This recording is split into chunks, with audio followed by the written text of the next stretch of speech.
好，关注的是民进党在21号举行了全代会，那么身兼党主席的赖清德总统全程呢是以台语致辞，强调要建立台湾主体性的国家认同。但是蓝营就质疑民进党前后已经执政16年，是要否定过去自己的执政吗？也呼吁赖清德应该正视中华民国。 身兼民进党主席的总统赖清德上任后首次全代会对党内喊话要团结，还特别强调这个。未来我有几项重要的目标：建立台湾主体性的国家认同，让全国人民认识台湾自己的历史文化。 高喊台湾主体性，但在野党质疑，民进党前后加起来执政16年，到底哪里没有主体性？难道对中华民国还是不认同吗？他是打脸陈水扁，打脸蔡英文吗？赖清德一上台之后，完全还在搞意识形态，还在选举。台湾最大的共识应该要认同中华民国这个国家。赖清德也是根据中华民国宪法选上的总统，要强调中华民国。全代会上，党代表台下欢呼，赖清德台上越讲越激动，还全程用台语致辞，只是不知道是忘记还是刻意，内容通篇没提到中华民国。如今权力大集中的赖清德，甚至还脱口这样说：“现在咱的责任是防止言论自由被滥用。”外界质疑，难道是又想搞言论审查？呼吁赖清德千万别重演蔡政府时代搞数位中介法，钳制言论自由，甚至走向独裁的阴影噩梦。念之在之的，就是让台湾重新恢复戒严嘛，让所有的权力由他一个人掌控嘛，每天在自打脸。赖清德就任后，全代会重头戏在决策核心中常委选举的派系分布，其中新潮流亲灿系的吕林小凤，原本应该投给稳当选的赖清德子弟兵林怡己，却因为盖了手印变成废票，加上林怡己没中签落选，新系保三梦碎，反倒被郑国会开砸了陈亭妃成功突围。最懂亲赖系统的新潮流、永延会及郑国会等派系共拿下6席过半，英系、苏系及陈亭妃共4席。赖清德未来如何整合党内，也将成为外界关注焦点。接上谢吕军 S 组台北报道。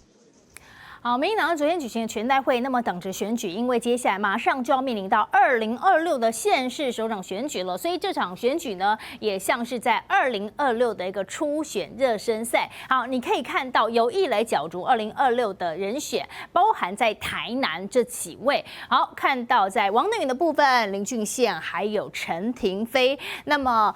王定宇是永援会，好，那这个林俊宪他是赖清德子弟兵，还有这一次单飞竞选的陈亭妃，那么在这个部分还有台北市王世坚，好，4位都顺利的当选中常委。那么在这一次中常委的席次的部分，也带大家来看一看，新潮流2席，好，青睐郑国会1席，青睐永援会1席，青睐民主活水1席，青睐那么英系2席，苏系1席，还有绿色友谊这个部分也是青睐。 1席，陈亭妃拿下了1席，所以在赖清德青睐系统部分，你可以看到呢，在这里总共是有6个席次，好，6席。那么青睐的部分好是过半拿下了6席的席次，但是灿系的人马给了青睐的林怡景1张的废票。好，在这边我们可以看到，那加上被郑国会除名的陈亭妃，那这个部分是不是还有4席这个所谓的不信赖？那么也显示赖清德未来在党内6比4还是有难关要过的，也就是说，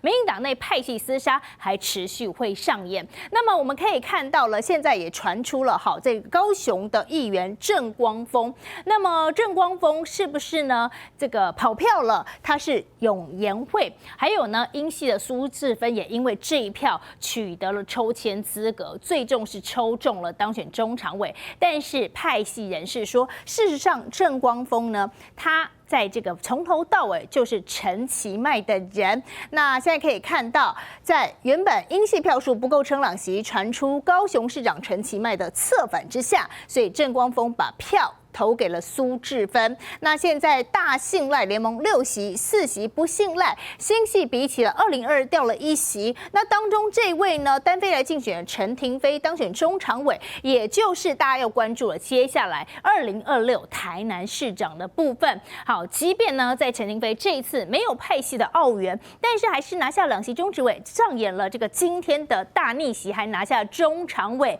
也代表陈亭妃现在进入到党内的决策圈。 所以在2026的台南市长的话，这个选举恐怕接下来也是蛮有影响力的。那么在6比4的状况之下，现在并不一定是赖清德说了算。那3席的中常委林俊宪、陈亭妃、王定宇都有意来争取台南的宝座，台南市长宝座。所以接下来看到在这个周3的预前会的中常会，恐怕还有风波。那么来看到，在这个媒体人张宇轩就说了，中常委的选举结果宣告，2026提名将不会是赖清德能够一手掌握。那现在另外我们也可以看到，刚刚提到有这个废票的部分，造成了有一些影响。那这个部分呢，这个桃园市议员林涛就认为说，灿系还是有1席尚存。为什么呢？吕林小凤投出了废票，让赖系少了1席中常委。他认为这是灿系最后的逆袭，也是呢对赖清德来这个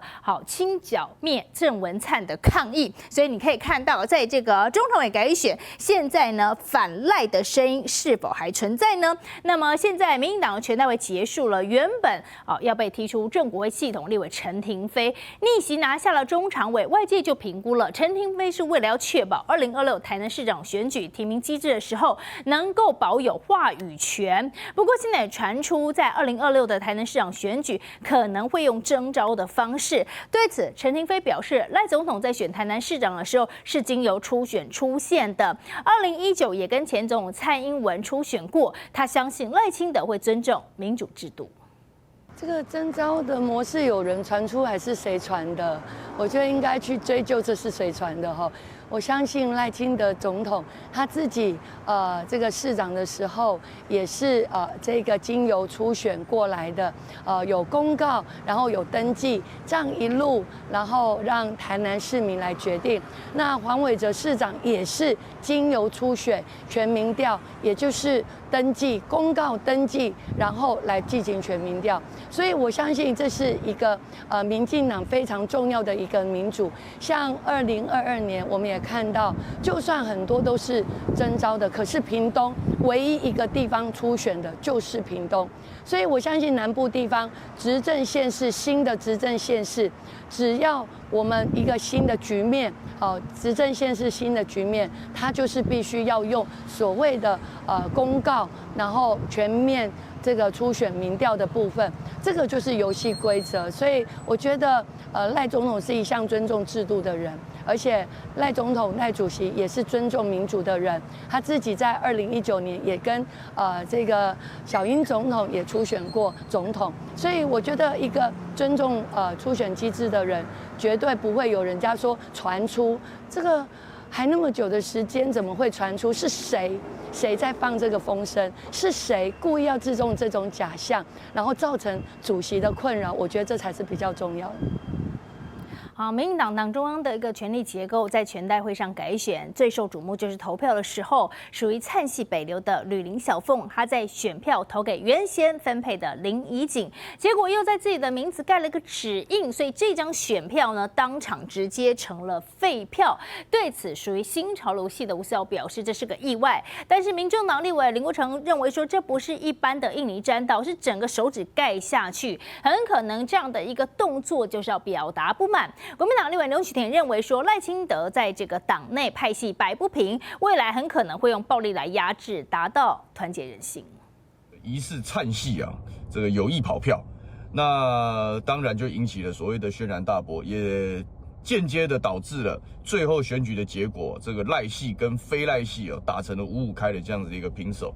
那关键人物这个吕林小凤议员，过去我跟他是议会的同事，他算是一个蛮照顾后辈，然后人也蛮好的一个大姐。那会做这样的事，以我的评估跟观察，即便是有意为之也绝非他的本意你就可以看到赖清德嘴巴上说要团结台湾，但是连党内的自己的事情都不见得能够摆得平。那么我担心未来民进党只会以更强悍，然后更疯狂的斗争路线，意图用暴力压制的方式来达成他所谓的团结人心。新潮流系有人本来配票配好可以稳每一次都是3席，但是选出来只有2席。这个我看起来也没有什么意外了那如果是不小心的话，那他是盖手印所以这不是去沾到这个印泥的问题，它是摆明的我盖给这个人，然后我又把手印盖下去，这代表什么？就代表是抗议以及不服的这种迹象啊，会比较明显。郑文灿如果今天没有再被收押的话，我相信今天中常会的选举，中常委的选举是不是这个局面？单纯的这个投票的意外，就让它成为意外。那再多的解读，我认为这都扯太多，也都无济于事。选举已经结束了，未来只有一个团结的台湾派在民进党的中常会上。大家都说我变漂亮了，其实是气色好，肌肤保湿做得好，气色自然漂亮。我选择 KS 皇家呵护芦荟保湿舒缓凝胶，因为它用国际芦荟协会认证高品质的库拉索芦荟，含有大量的粘多糖体，类似于玻尿酸，可以帮助锁住皮肤水分，让肌肤长时间保持水嫩，还运用 TTS 技术增强芦荟的生物活性，修护舒缓日晒后的各种不适。KS 皇家呵护芦荟保湿舒缓凝胶，帮助您随时拥有水润肌、好气色，呵护您，呵护全家人，专属你的 KS Royal Care。